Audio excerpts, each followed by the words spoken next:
बिस्मिल्लाहिर्रहमानिर्रहीम। अस्सलामुअलैकुम वरहमतुल्लाहि वबरकातुहू। अगर किसी शख्स से जिना हो जाए, यानी एक जानी शख्स की तौबा कैसे कबूल होती है? जिना से तौबा करना यानी एक जानी इंसान की क्या सजा है? एक नौजवान सहाबी जिन्हें लोग माज़र रज़ी अल्लाह तआला अन्हु के नाम से जानते थे, उनकी शादी मदीना मुनव्वरा में हुई थी। जबकि एक दिन शैतान ने उनके जहन में गुनाह का ख्याल डाला और ये सहाबी अंसार की एक खूबसूरत लौंडी की जानिब माइल हो गए। शैतान ने उनको राह हक से हटाने की कोशिश की। ये सहाबी शैतान के जाल में ऐसा फंसे कि एक दिन तन्हाई के आलम में उस लौंडी के पास पहुंच गए। अब ये दोनों थे, जबकि तीसरा उनके दरमियान शैतान था। शैतान ने बुराई को इस कदर पुरकशिश और खूबसूरत बनाकर दोनों के सामने पेश किया कि बिलाखिर ये दोनों बहक गए और जवानी की तुगयानी का शिकार हो गए। जब माज़र रज़ी अल्लाह तआला अन्हु से यह जुर्म सरजद हो चुका और शैतान ने उनसे यह जुर्म करवा कर उनका साथ छोड़ दिया, तो वो अपने ऊपर नफसानी ख्वाहिश के इस गलबे से बेहद शर्मसार हुए और फूट फूट कर रोने लगे। अब वो अपने नफ्स का मुहासबा करने लगे और अपने गुनाह पर बेहद शर्मिंदा और नादिम होने लगे। गुनाह की आग के सबब सरजद होने वाले गुनाह की नदामत और मलामत जब हद से बढ़ी, तो वो अपने रूहानी तबीब नबी करीम सल्लल्लाहु अलैहि वसल्लम के सामने पेश हुए और आपकी बारगाह में आपके सामने खड़े हो गए। शिद्दत नदामत और एहसास गुनाह के सबब अर्ज करने लगे कि ए अल्लाह के रसूल सल्लल्लाहु अलैहि वसल्लम, मुझसे एक गुनाह सरजद हो गया है, यानी मुझसे जिना का गुनाह सरजद हो गया है, मुझे पाक कर दीजिए। नबी करीम सल्लल्लाहु अलैहि वसल्लम ने अपना चेहरा अक़दस उनकी जानिब से दूसरी जानिब फेर लिया। वो दूसरी जानिब आ गए और अर्ज करने लगे कि ए अल्लाह के रसूल सल्लल्लाहु अलैहि वसल्लम, मैं शैतान के झांसे में आकर जिना का गुनाह कर बैठा हूँ, मुझे पाक कर दीजिए। नबी करीम सल्लल्लाहु अलैहि वसल्लम ने फरमाया, तुझ पर अफसोस है, वापस चला जा और अल्लाह से अपने गुनाहों की माफी मांग और अल्लाह से तौबा कर ले। वो सहाबी चला गया, लेकिन गुनाह की आग और नदामत और मलामत के सबब फिर से नबी करीम सल्लल्लाहु अलैहि वसल्लम के पास वापिस आ गया। गुनाह की आग ने उसका आराम चैन छीन लिया था और वो सब्र न कर सका। नबी करीम सल्लल्लाहु अलैहि वसल्लम ने उसके बारे में हुक्म दिया कि इसे यहाँ से निकाल दो। चुनांचे उसे वहां से निकाल दिया गया, लेकिन वो तीसरी मर्तबा फिर से चला आया और अपनी बात अर्ज करने लगा। नबी करीम सल्लल्लाहु अलैहि वसल्लम ने लोगों से पूछा कि क्या ये दीवाना है? तो लोगों ने जवाब दिया कि ए अल्लाह के रसूल, हम तो इसमें कोई ऐसा मर्ज नहीं पाते। तो आपने फरमाया कि शायद इसने शराब पी हो, इसलिए ये ऐसी हरकतें कर रहा है। ये सुनकर एक शख्स खड़ा हुआ और उसने माज़र रज़ी अल्लाह तआला अन्हु का मुंह सूंघा, लेकिन उसे शराब की कोई बदबू महसूस नहीं हुई। फिर नबी करीम सल्लल्लाहु अलैहि वसल्लम ने उससे पूछा कि क्या तुझे मालूम है कि जिना किसे कहते हैं? उसने कहा, जी हाँ, मैं एक औरत के साथ इस तरह से हराम काम का इर्तिकाब कर बैठा हूँ जैसे एक शौहर हलाल तरीके से अपनी बीवी के साथ करता है। फिर आप सल्लल्लाहु अलैहि वसल्लम ने उससे पूछा कि अब इस बात से तुम्हारा क्या मतलब है? तो उसने जवाब दिया कि आप मुझे पाक कर दीजिए। नबी करीम सल्लल्लाहु अलैहि वसल्लम ने इस बात की मुकम्मल तफ्तीश करवाई और जुर्म साबित होने पर उस पर इस गुनाह की हद जारी फरमाई। आप सल्लल्लाहु अलैहि वसल्लम ने हुक्म दिया और उसे संसार कर दिया। जब उसकी नमाज जनाजा पढ़ी गई और उसे दफन कर दिया गया, तो नबी करीम सल्लल्लाहु अलैहि वसल्लम दो आदमियों के पास से गुजरे जो आपस में एक दूसरे के साथ बातें कर रहे थे कि देखो, इस आदमी पर अल्लाह तबारक व तआला ने पर्दा डाला था, लेकिन इसने खुद ही अपने आप को हलाक कर लिया। हत्ता कि इसे पत्थर मार मार कर यूं हलाक कर दिया गया जैसा कि कुत्ते मार दिए जाते हैं। नबी करीम सल्लल्लाहु अलैहि वसल्लम उनकी ये बातें सुनकर खामोश रहे और थोड़ा सा आगे चले तो आगे एक मुर्दा गधा पड़ा हुआ था। उसे धूप ने जला दिया था और उसका जिस्म फूल चुका था। जब नबी करीम सल्लल्लाहु अलैहि वसल्लम ने उस गधे को देखा तो पूछा कि फलां फलां आदमी किधर है? वो दोनों बोले, ए अल्लाह के रसूल, हम यहाँ हैं।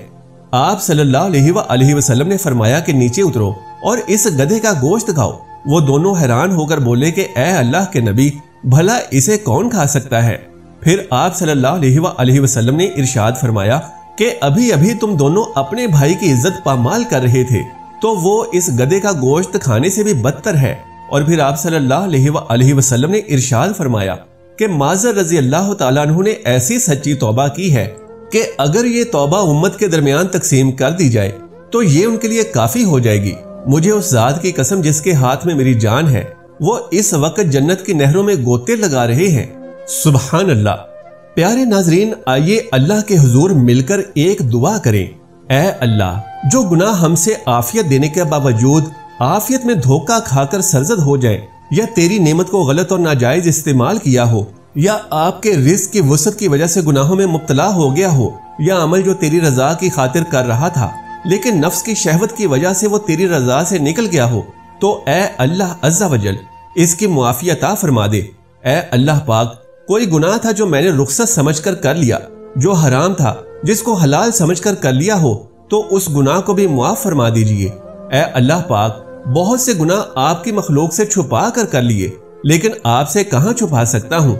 इलाही में अपना उज़र पेश करता हूँ और आपसे मुआफ़ी चाहता हूँ, और फिर अगर मुआफ़ी चाहने के बाद भी गुनाह सरजद हो जाए तो उसकी भी मुआफ़ी चाहता हूँ, मुझे बख्श दे।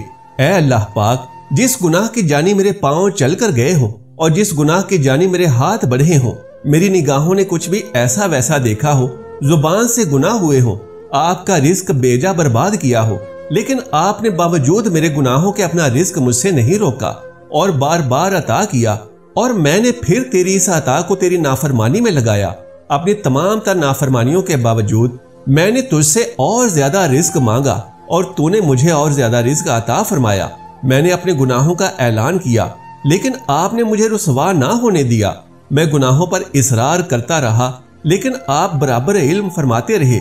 ऐ इकराम वाले इकरामुल अकरामीन, मेरे तमाम गुनाह मुआफ फरमा दीजिए।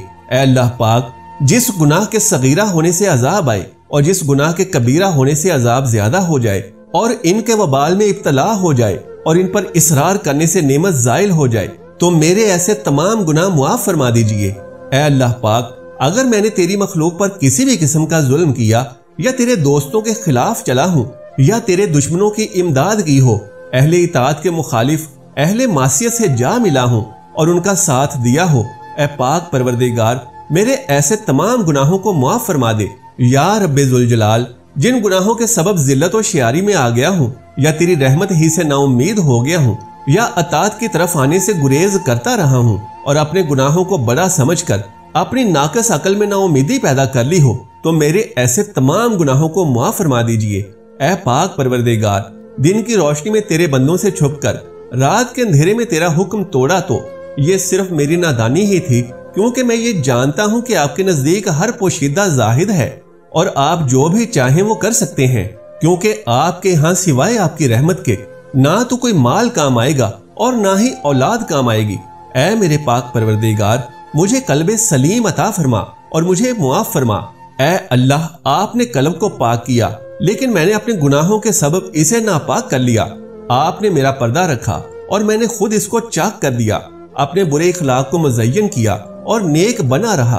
तो ऐ अल्लाह पाक, मैं अपने ऐसे गुनाहों से भी मुआफी चाहता हूँ और मेरे ऐसे तमाम गुनाह भी मुआफ फरमा दे कि जिनके सबब आपके जिक्र से गाफिल रहा हूँ, आपकी वईदों से और आपके डराने की रिवायात से लापरवाह हो गया हूँ और सरकशी करता रहा। तो ऐ मेरे पाक परवरदिगार, माफ फरमा दे। ऐ अल्लाह पाक, इन मासी से मगफरत का तलबगार हूँ कि बाद मासियत तेरे सिवा किसी दूसरे को पुकारा हो या गैरुल्लाह से इमदाद की दुआ की हो। ऐ अल्लाह पाक, गुनाह तो बड़ा था मगर नफ्स ने मामूली समझा और इसके करते हुए ना डरा और ना रुका, तो ऐ अल्लाह पाक, इसकी भी मुआफी दे दे। बहुत से गुनाह बड़े थे, लेकिन मैंने इनको छोटा समझा और महज इस ख्याल से कर गुजरा के देखा जाएगा। अब आइंदा ऐसा नहीं करूंगा। आप मुझे इन तमाम गुनाहों से बचने की तौफीक दे दें। अब मैं मुआफी चाहता हूँ। ऐ पाक परवरदिगार, अगर मैंने अमानत में खयानत की हो, खयानत माल की हो या जुबान की हो, और नफ्स ने उनको मुज़य्यन कर दिया और मैं इसमें मुब्तला हो गया, जो भी शहवानी खयानत कर ली हो या किसी भी गुनाह में इमदाद दी हो या किसी भी तरीके से उसको गुनाह करने पर कुव्वत पहुंचाई हो या उसका साथ दिया हो, कभी कोई नसीहत करने वाला आया और मैंने उसको बुरा भला कहा हो, किसी भी किस्म की उसको ईज़ा दी हो या तकलीफ पहुंचाई हो या किसी भी हीले के जरिए से उसको नाहक सताया हो, तो ऐ मेरे पाक परवरदिगार, मैं मुआफी का तलबगार हूँ, मुझे माफ फरमा दीजिए। आमीन या रब्बुल आलमीन। मोहतरम नाज़रीन, दरख्वास्त है कि आज की इस दुआ को इस कदर शेयर कर दें कि आज हर मुसलमान की जुबान पर यह दुआ आ जाए और हो सकता है कि आज की यह दुआ मेरी और आपकी मग़फ़िरत का जरिया बन जाए। जज़ाकल्लाहु खैरन कसीरा। अल्लाह हम सबका हामी और नासिर हो।